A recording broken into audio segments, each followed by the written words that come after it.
This is the Angels POSTCAST, your instant game reaction for the Los Angeles Angels. Part of the Locked On Podcast Network. Your team every day. Hello, Halo Nation. Hello, Halo hopefuls, and welcome back to the latest edition of the Locked On Angels POSTCAST.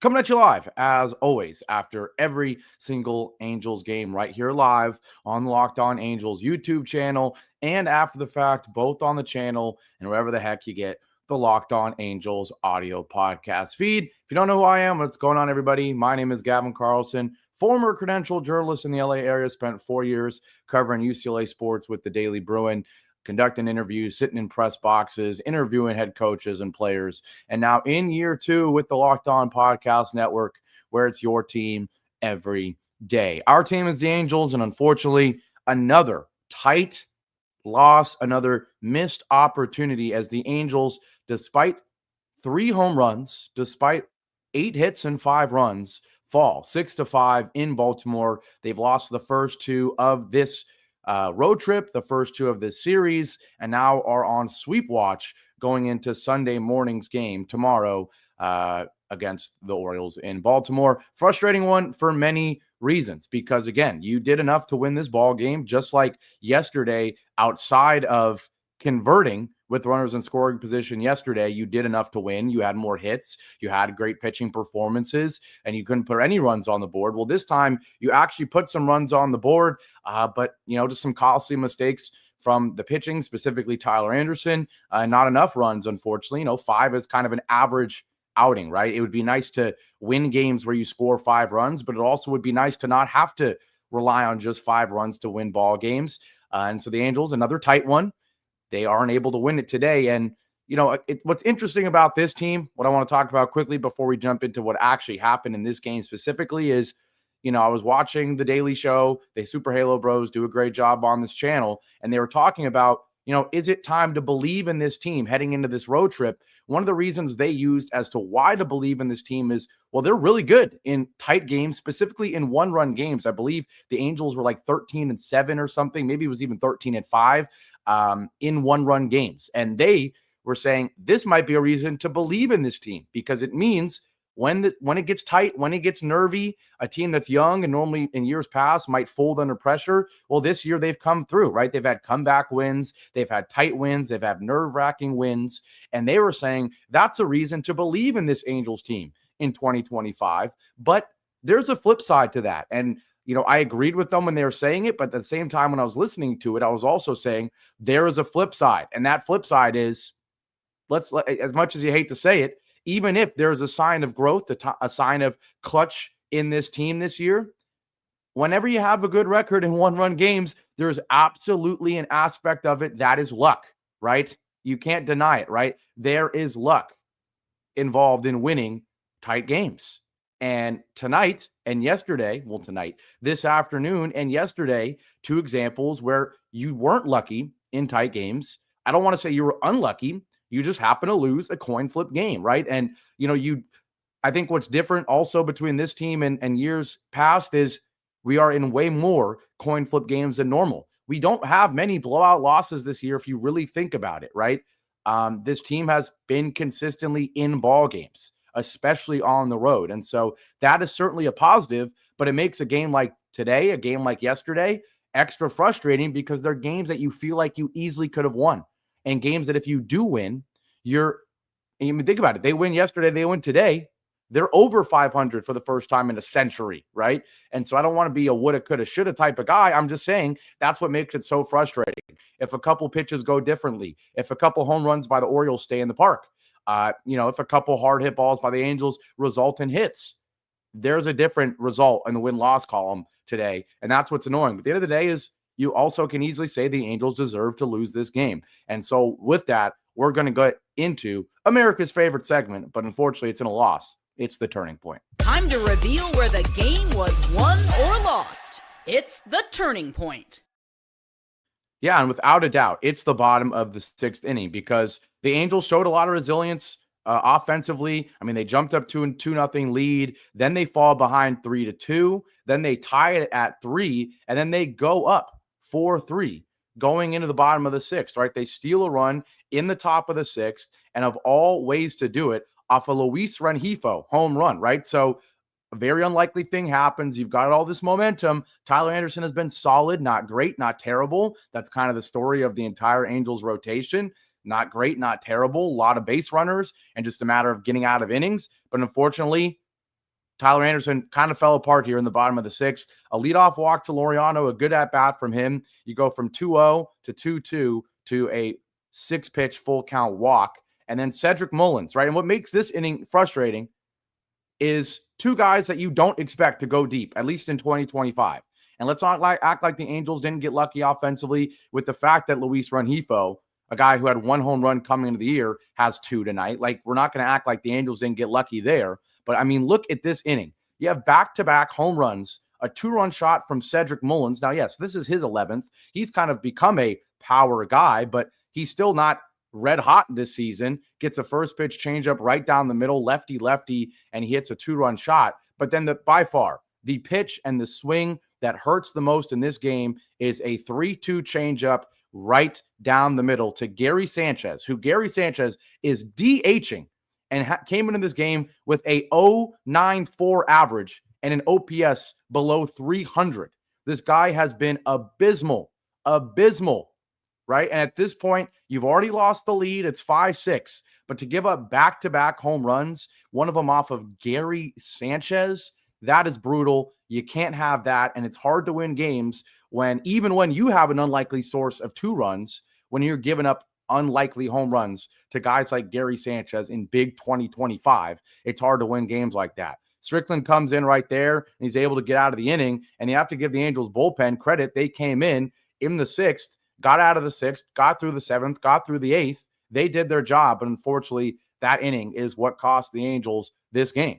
It really did, and it's unfortunate. Tyler Anderson, going into that inning, it was not an awful start from him, right? The final stat line is not good. 5 innings pitched, 9 hits, 6 earned runs, 2 walks, 4 Ks, but most importantly, those 2 home runs coming in that inning. But think about it. It's a leadoff walk and then 2 home runs, right? So you take that away, and what is it actually for Tyler Anderson? It's a 5 innings pitched where you give up 3 earned runs. There's 1 walk. There's no home runs, right? So that inning really cast a huge stain on what otherwise would have been a nice start. And it's really, really frustrating. Another thing we have to talk about here, another huge glaring negative before we get, again, it'll be the second straight show where I'm coming in here pissed off, fired up, and then I'll ease into it as the show ends and tell you some of the positives and tell you why it's okay. Again, you lost by 1 run. You didn't lose by 50. But another huge negative in this ball game, and it's been not, I don't know, maybe it's quiet, maybe it's not been quiet, but you got to start screaming it. Logan O'Hoppe is just simply not good at baseball right now. And it sucks. It sucks because we all love Logan O'Hoppe. We all firmly believe he is one of the futures of this franchise, right? I'm going to be completely honest. The second I just downloaded MLB The Show 25 today. And after watching this game, I'm going to start an Angels franchise right now, and I'm going to try to turn this team into a winning team. And guess what? All the fun you want to have with trades and stuff, no Angels fan is ever starting an MLB The Show franchise and doing anything with Neto, Shanuel, O'Hoppe, right? Those are guys that you, even in your fantasy, you're keeping them, right? But he's been awful. And this game might have been the worst game I've seen from Logan O'Hoppe. And it's crazy because he's had 0 for 4 with 4 strikeout performances, right? He's had games where he's been bad behind the plate. But the problem is we had a combination of both tonight, and the stats don't even tell the full story. He goes 0 for 5. He strikes out 2 times. He does strike out to end the ball game, right? But ironically, that was his best at-bat all of the ball game, a whole bunch of foul balls, ends up being a 9-pitch at-bat where he finally strikes out swinging. But if you weren't watching this game, Logan O'Hoppe had meatballs thrown to him. I mean, meatballs in this game that he didn't do anything with. I think he had 3 hanging sweepers in this ball game that he didn't do anything with. And, you know, it's just frustrating, right? His first at bat, the Angels already go up 2-0 thanks to a Mike Trout home run. There's a runner on first, and he swings and misses on a high sinker. Right there. It was right there. That's a pitch that you would expect Logan Hoppe to do something with, right? It's okay. He didn't do it, but what's he going to do from there? He actually hit one pretty well, but again, or in the third inning, 351 feet, a hard line drive on what? A sweeper right down the middle. And so you got to give him his credit. He did what he was supposed to do with it. He hit the ball hard. It wasn't out. That's just kind of how the cookie's been crumbling for O'Hoppe right now, right? And so all you can do is hit the ball hard, and he did it there. But then the problem is you can't feel bad for him with the way the rest of the game went. The very next at-bat for him, big moment, and this might be the other turning point. Second and third, 1 out. What's your job, O'Hoppe? Hit a ball in the air. You just hit a hard line drive in your last at-bat. Hit the ball in the air. Do that exact same thing, and the Angels go up 4-3, right? A decent at-bat. There's 2 balls in the zone. There's 3 balls outside. Full count, goes from 0-2 to 3-2. Doesn't chase, although Sagano didn't really throw any good pitches there. But with a full count, he gets what? A hanging sweeper. Couldn't be any more center cut. And he hits a weak ground ball. I don't know how that happens, right? Again, no one's saying that they would be better, right? I hate when people say, well, what would you have done? You're just some random 23-year-old talking. Obviously, I'm using it in the context of this is Logan O'Hoppe. This is supposed to be the future of a franchise. And he gets a hanging sweeper right down the middle, and he hits a weak ground ball when all he needed to do was have an average fly ball to score a go-ahead run. Huge mistake, right? Huge mistake. And then the other dingo turning point moment of the game in that same inning, with the bases juiced, and a lefty coming in, 2 outs, and a clear pinch hit situation. Ron Washington does the correct thing. He takes out Lamont Wade, who right now couldn't hit the ball off a tee, but especially isn't hitting it off a lefty with the bases juiced. He does the right thing. He pinch hits for him. And clearly, despite how much he's been struggling, obviously, Ron Washington brings in Jorge Soler with the bases juiced against a lefty, right? Obviously, right? Yeah, anyways, let's move on in the rest of the show. No, wait, he doesn't. Ron Washington goes Scott Kingery as the pinch hitter instead of Jorge Soler. It's inexcusable.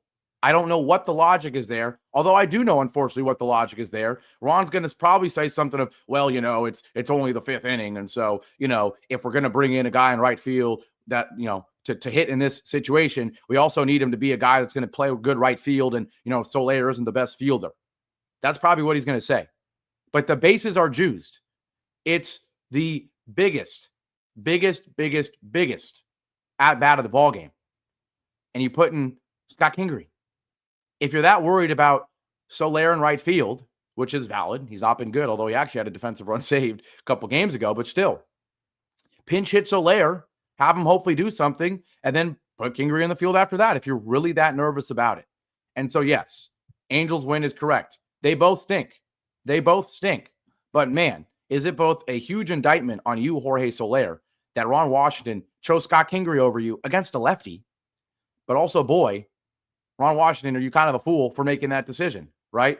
Also, Elon, that is a pretty hilarious comment right there. I ain't gonna lie. That was pretty funny. But moral of the story is Kingery forces out, weak ground ball, and the Angels leave the bases juiced in a 3-3 ball game.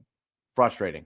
When we come back from a break, we'll talk about the positives because, once again, there were positives. Yesterday, we didn't get home runs. We got plenty today, and the bullpen got the job done again, including a nice return from one of our most intriguing young players. So we'll talk about that, and we'll look forward to tomorrow and what kind of becomes a must-win game on this road trip. We'll talk about all that after our break here on the Locked On Angels POSTCAST. Now, on this Saturday, today's show is once again brought to you by FanDuel. The NBA playoffs, the NBA Finals, it's in full swing, and every night delivers highlight-worthy performances, major momentum shifts, and can't-miss moments. Whether it's a game-winning shot or a breakout player, there's never been a better time to get in on the action, and FanDuel makes it easy to stay in the game both before tip-off and live. With player props, performance trends, and same-game parlays, fans have more ways than ever to play smart and win big. So if you're in a state where betting is legal, FanDuel, it's the best, right? They have a great layout, whether it's on your app or your laptop. The main thing is if you're doing a live bet, right, it's very efficient, which is what you need. And they have great promotions like this. If you're new to FanDuel, it's the perfect time to sign up because you can head to FanDuel.com and place your first $5 bet. And if it wins, you'll get $200 in bonus bets. That's pretty fire. So make every moment more with FanDuel, official sports betting partner of the NBA. Today's show is also brought to you by Trade Coffee. Whether you're gearing up for back-to-back meetings, shuttling kids back and forth to activities, or tackling an endless to-do list, your morning sets the tone for it all, and that's why it should start with a perfect cup of coffee crafted just for you. Enter Trade. Trade is the #1 coffee destination in the U.S., delivering fresh, incredible coffee from over 50 of the country's top roasters. Whether you're a cold brew fan or a pour-over purist, they've got a roast you'll love. I took the Trades quiz. It only took a minute, and the first bag they sent me was spot on. But the good news is, if your first match isn't perfect, Trade will replace it for free until they get it just right. So right now, Trade is exclusively offering our customers 50% off your 1-month trial at drinktrade.com/LockedOnMLB. That's TRADE.com/LockedOnMLB for 50% off your 1-month trial. drinktrade.com/LockedOnMLB. Back here live on the second straight losing edition of the Locked On Angels postcast. Angels 5, Orioles 6, a game where the Angels did enough to win, but also definitely did enough to lose. So we talked already about the reasons they lost this game. Tyler Anderson, a very costly 3-run inning in the bottom of the 6th where he gives up home runs to Cedric Mullins and Gary Sanchez. Logan O'Hoppe really had a rough one, did not come through in multiple clutch moments despite getting multiple hittable pitches. Now, a couple of guys who did come through. Mike Trout, obviously, with the 2-run shot in the first inning, a beautiful swing. I mean, just a beautiful swing. A down and in sinker on 0-1, and he was clearly sitting on that inside heat because he turned on it, was able to keep his hands inside enough, and kept it just fair. It hits off the foul pole in left field, high off the foul pole, 109 exit velo, 402 feet, an absolute frozen rope from Mike Trout, his 11th of the year. And despite that average being quite low, he still has the second highest OPS on the team at 778 because he's got 11 home runs. He's got all those RBIs. And tonight, in addition to that 2-run shot, also gets on via the walk twice. So got to give credit to Mike Trout there. And of course, 2 other guys came through. Also, come on, Angels win. I'm not letting you get away with this. Trout, the king of meaningless hits. You can't say that. Mike Trout hit a 2-run shot at the beginning of the game. That gave the Angels a 2-run lead. Obviously, we'd love him to be more clutch in clutch situations, but you cannot say he's the king of meaningless hits. He hit a 2-run shot that gave the Angels a 2-0 lead to start the ballgame, right? Without that, this might not even be a close game based on how Tyler Anderson was pitching. 2 other guys that played phenomenal in this one. Taylor Ward. We didn't have him yesterday. Everyone said we needed the Road King. Well, the Road King came back in and he had a great game. 3 for 4 with a walk. The average up to 212. I say up to, which is crazy, but Taylor Ward finding some rhythm here on the road. He always does. 3 good hit balls plus a walk. He had an RBI. So he has a great game. And then, of course, the player of the game for the Angels, not the player of the game overall. I mean, probably the player of the game overall, right?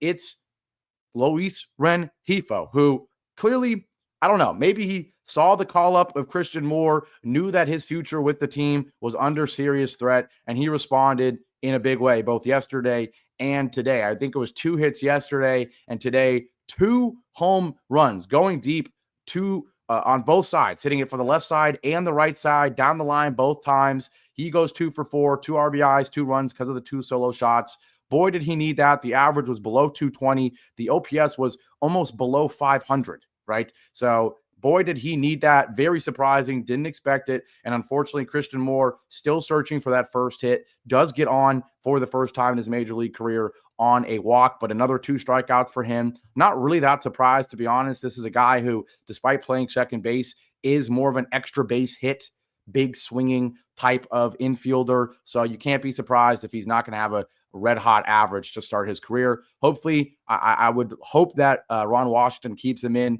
the lineup tomorrow. You can't yank him already because it's going to make him feel like, you're not trusting him, when in reality, the guy just needs at bats. We don't have that many options available off the bench anyway. So let him hit 9th again. He's fine in the field. Hopefully he can find some rhythm at the plate. The other positive before we wrap this one up is the bullpen, right? Hunter Strickland comes in the 6th inning after Anderson gives up 3 runs without allowing it out or without getting it out. And Strickland goes 1-2-3 in the 6th. Well, actually not 1-2-3. He did give up a hit, but he does get the 3 outs in the 6th, scoreless there. His ERA is 0. And Sam Bachman comes in, returns to the Angels, and he looked impressive, right? He did allow a deep fly ball from Laureano that goes foul, but outside of that, he goes 1-2-3 and made a good play with his glove as well. Hector Neris comes in, and even he has a perfect 8th inning. So the bullpen has been great. You got 2 guys in Strickland and Bachman now with 0 ERAs. We know how good Reed Detmers is. We know how solid Kenley Jansen has been for most of the year. So suddenly this bullpen, it's decent. It might be average. It was awful early in the year, but it might be an average bullpen, right? Strickland, Bachman, Detmers, Brock Burke. I mean, occasionally Hector Neris and Brogdon are okay as well sometimes. So the bullpen has found some rhythm. The offense today did what it does typically in wins, which is rely on the extra base hits. They put up 5 runs. It wasn't enough, though. And so hopefully the Angels can pick up the win tomorrow. Like I said yesterday, it felt like this was the game that was going to decide the series because I think the Angels have to be the favorites tomorrow, given the lineup or the pitching battle in tomorrow's game. We certainly have the advantage there, in my opinion. So I'm hoping the Angels can get it done tomorrow like we were expecting. Unfortunately, they weren't able to get it done today in what would have, I think, set up a series win tomorrow, in my opinion. But I'm still picking us to win tomorrow. 1-2 in this series is not what you would have wanted. I was hoping for a 2-1, but again, Kikuchi against Pavich, a 2.92 ERA for Kikuchi. He's been good. I think he's going to get this win, and I think we'll be okay. Maybe if you go 1-2 in this series, then instead of going 1-3 against the Yankees, you need to split the 2-2. If you did that somehow, it would absolutely be a successful road trip. So don't forget, 10:35 a.m. first pitch tomorrow. Very, very early. So expect me live here around 1 p.m. Shout out to everybody in here live today. Hit that like button if you haven't already. Leave a comment after the video is posted, and I'll see you guys back here tomorrow. Angels fall 6-5 today, but they're going to win tomorrow, and I'll see you here after the game. Take care. Have a great rest of your Saturday. Enjoy all the positivity you can find despite everything going on in the world, and I'll see you back here tomorrow. Take care, everybody. Appreciate you guys so much, and as always, go Angels. We'll see you tomorrow.